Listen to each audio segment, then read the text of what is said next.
Bonjour les très à l'aise.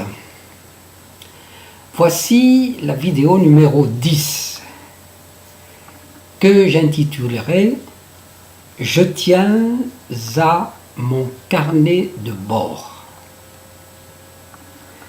Au cours de nos 4 jours, nous avons eu l'occasion d'affirmer que l'accumulation d'expériences contribuer à la confiance en soi.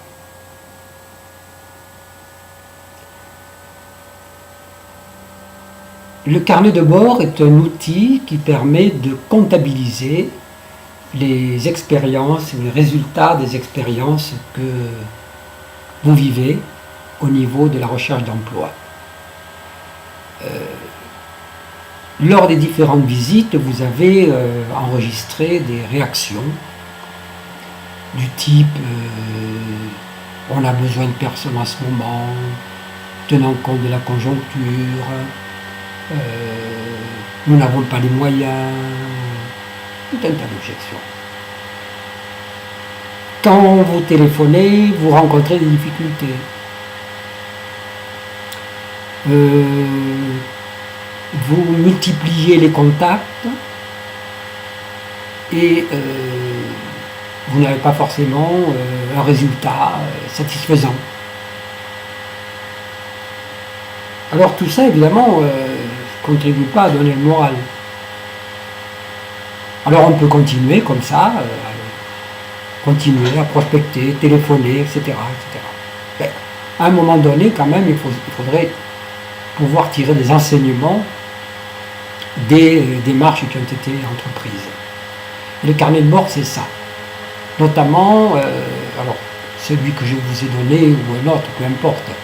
Mais l'intérêt, c'est de noter les objections qui sont faites, de noter le nombre de personnes que l'on a contactées par téléphone, le nombre de personnes que l'on a rencontrées de visu, les objections qui ont été faites, etc.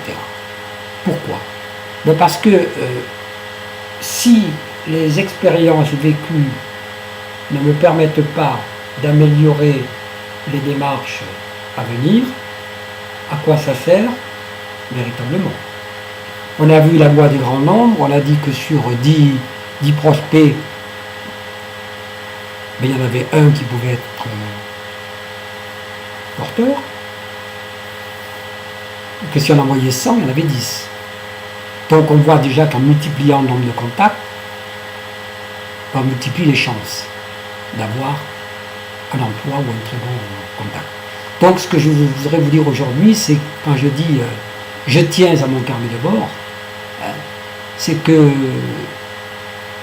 il faut noter tout ce qui a été fait avec le plus de précision possible pour pouvoir observer les objections qui reviennent, savoir le nombre de contacts qu'il faut prendre par téléphone ou de visu pour avoir un bon contact.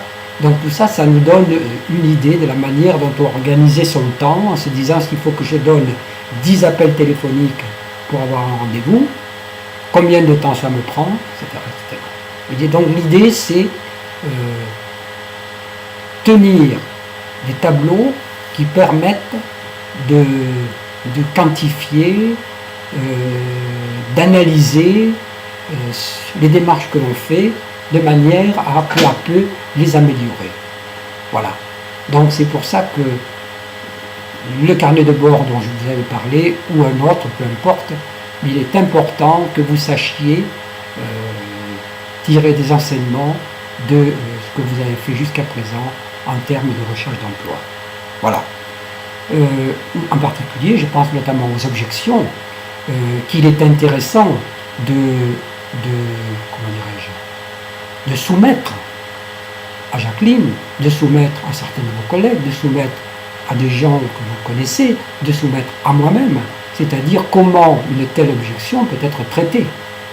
L'objection, chacun de nous, certains restent comme ça, et d'autres trouvent le moyen de la réfuter ou de s'apercevoir surtout s'il s'agit d'une fausse barbe, c'est-à-dire d'un prétexte, ou d'une réalité.